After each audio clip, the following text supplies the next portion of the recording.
Halo, Assalamualaikum warahmatullahi wabarakatuh. Selamat pagi teman-teman. Baik, sebelumnya saya ingin memperkenalkan diri terlebih dahulu. Perkenalkan, saya Sri Wahyuni, mahasiswa UIN Raden Said Surakarta semester 4. Sebelumnya saya ingin memberitahu bahwasannya video ini dibuat untuk didedikasikan untuk memenuhi tugas ulangan akhir semester saya dengan mata kuliah Etika Bisnis Syariah yang diampu oleh Bapak Hamka Habibi selaku dosen mata kuliah Etika Bisnis Syariah. Baik, di sini saya ingin sedikit menjelaskan tentang etos kerja dalam Islam. Pastinya teman-teman sudah tidak asing lagi sih tentang etos kerja dalam Islam yang baik itu bagaimana, etos kerja yang sangat diajarkan Rasulullah itu bagaimana. Di sini saya ingin sedikit mengulas tentang etos kerja ya. Baik, langsung saja saya ingin menjelaskan yang pertama tentang pengertian etos kerja. Etos kerja di sini sendiri banyak pakar-pakar yang menjelaskan tentang etos kerja. Yang pertama ada Nurholis Majid, bahwasanya beliau mendefinisikan etos sendiri adalah watak, karakter, atau sikap kebiasaan dan kepercayaan yang bersifat khusus tentang seseorang individu atau sekelompok manusia. Dan ada pula pakar yang bernama Panji Anuraga yang mendefinisikan kerja adalah bagian yang paling penting dari esensial diri dari kehidupan manusia, dan ia akan memberikan status dari masyarakat serta lingkungannya yang dapat memberikan makna dari kehidupan manusia yang bersangkutan. Dan di sini saya mendefinisikan sendiri tentang pengertian etos kerja. Yang pertama, etos kerja adalah sikap seseorang atau suatu bangsa yang sangat mendasar tentang kerja, yang merupakan cerminan dari pandangan hidup yang berorientasi dari nilai-nilai ketuhanan atau ilahiyah. Dan yang kedua, saya mendefinisikan etos kerja adalah pancaran dari sikap hidup manusia yang mendasar terhadap kerja, dan kerja yang dimaksud adalah kerja yang menghasilkan penghasilan dan upaya memperoleh hasil baik yang bersifat material maupun non material. Yang selanjutnya, bahwasanya etos kerja sendiri di sini dijelaskan dalam Quran surat Al-Insyirah ayat 7 dan 8 yang bunyinya A'udzubillahi minasyaitonirrajim, Bismillahirrahmanirrahim. Idza fara'ta fa'sab wa idza rabbika farghab. Yang artinya, maka apabila kamu telah selesai dari suatu urusan, kerjakanlah dengan sungguh-sungguh urusan yang lain, dan hanya kepada Tuhanmu lah kamu berharap. Maksudnya, pada saat kita melakukan suatu pekerjaan dan kita akan mengharapkan suatu hasil kan. Nah, pada saat mengharapkan suatu hasil itu, kita hanya menyerahkan kepada Allah Subhanahu wa Ta'ala, dan kita hanya bisa berusaha dengan baik atas apa pekerjaan yang kita lakukan. Dan yang selanjutnya ada penjabaran nih dari dasar hukum etos kerja sendiri tadi, bahwasanya ayat Al-Insyirah tadi menjelaskan dan menganjurkan kepada manusia, khususnya umat muslim, agar memacu diri untuk bekerja keras dan berusaha semaksimal mungkin. Dalam artian, seorang muslim harus memiliki etos kerja tinggi sehingga dapat meraih sukses dan berhasil dalam menempuh kehidupan akhiratnya. Yang selanjutnya ada faktor-faktor yang mempengaruhi etos kerja. Di sini saya ingin menjelaskan tentang faktor yang mempengaruhi etos kerja. Di sini sendiri ada dua faktor. Yang pertama ada faktor internal dan faktor eksternal. Di sini yang pertama ada faktor internal, adalah faktor yang berasal dari suasana batin atau semangat hidup manusia.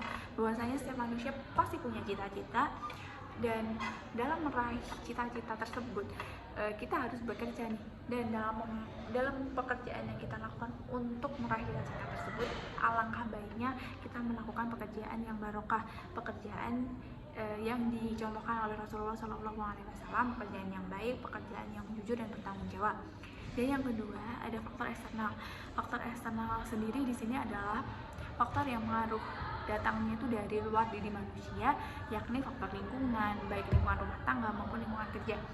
Yang pertama, pada saat kita melakukan pekerjaan, pasti kita akan dihadapkan oleh orang-orang yang berbagai macam sifat, dan pada dasarnya memang faktor lingkungan ini berpengaruh sekali dalam gimana sih kita kedepannya dalam melakukan pekerjaan, mau melakukan dengan baik atau dengan curang atau dengan bagaimana. Nah, faktor lingkungan di sini sendiri dalam etos kerja seharusnya kita memang memilih lingkungan yang baik untuk kita, lingkungan yang memang saling mengingatkan kepada Allah, dan lingkungan yang menurut kita dan menurut Allah itu baik. Dan yang selanjutnya ada pengaruh faktor eksternal dalam etos kerja sendiri tadi terbagi menjadi 5 menurut saya. Yang pertama ada keamanan kerja. Nah, pada saat kita melakukan pekerjaan, pasti saja ada hal-hal yang memang seharusnya privasi atau ada barang-barang yang seharusnya privasi. Itu adalah ketika kita bertemu dengan orang yang baik, manusia atau rekan kerja yang baik, pasti mereka bisa menjaga privasi kita, menjaga keamanan barang kita dengan baik. Dan yang kedua ada kesempatan mendapat kemajuan dalam kita melakukan pekerjaan nih. Apabila kita berada di dalam lingkungan yang sehat, di dalam lingkungan yang baik, pasti kita tidak sungkan untuk bertanya kalau kita tidak tahu. Kita tidak sungkan untuk menyalurkan ide-ide apa yang kita punya, dan kita tidak sungkan untuk menambah kesempatan mendapat kemajuan dalam diri kita upgrade diri kita dengan baik, sehingga ada suatu saat kita akan naik jabatan atau kita dipercaya untuk mengolah suatu hal yang sudah kita tekuni, seperti itu. Dan yang ketiga ada kondisi kerja yang menyenangkan. Nah, dalam etos kerja sendiri, kalau kita bisa melaksanakan etos kerja dalam Islam dengan baik, pasti kita akan mendapatkan kondisi kerja yang menyenangkan. Gimana sih maksudnya? Apabila teman-teman kita ataupun kita sendiri mengetahui gimana sih cara bekerja yang baik, maka bahwasanya sekitaran bakal tahu nih gimana ya yang baik itu, dan melaksanakannya juga dengan baik. Tidak ada saling curang mencurang atau gimana pun itu. Yang keempat ya rekan kerja yang baik yang mempengaruhi tentang keamanan kerja, tentang kesempatan mendapatkan kemajuan, tentang kondisi kerja yang menyenangkan. Dan yang kelima ada kompensasi. Apabila kita sudah menyalurkan ide pikiran kita dengan baik, pasti kita ada kalanya mendapat kompensasi atau ada kalanya kita mendapat reward dari atasan kita, dari teman kita, seperti itu. Yang selanjutnya ada ciri-ciri atas kerja dalam Islam. Yang pertama adalah keseimbangan antara kerja dan ibadah. Seorang muslim harus dapat menyeimbangkan antara dua hal tersebut, bahwasanya kutub kehidupan material yang bersifat duniawi dan kehidupan spiritual yang sangat juga dianjurkan oleh Rasulullah. Maksud dalam spiritualitas dalam bekerja di sini adalah yang dimaksud adalah adanya niat ikhlas, kemauan keras, ada ketekunan, ada kesabaran, seperti itu. Dan teman-teman,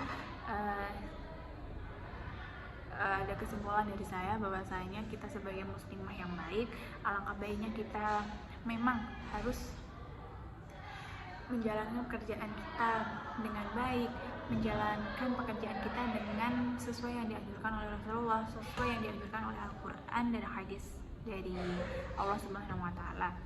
Dan kita dalam bekerja harus mendedikasikan niat kita, yaitu lillahi ta'ala, karena Allah.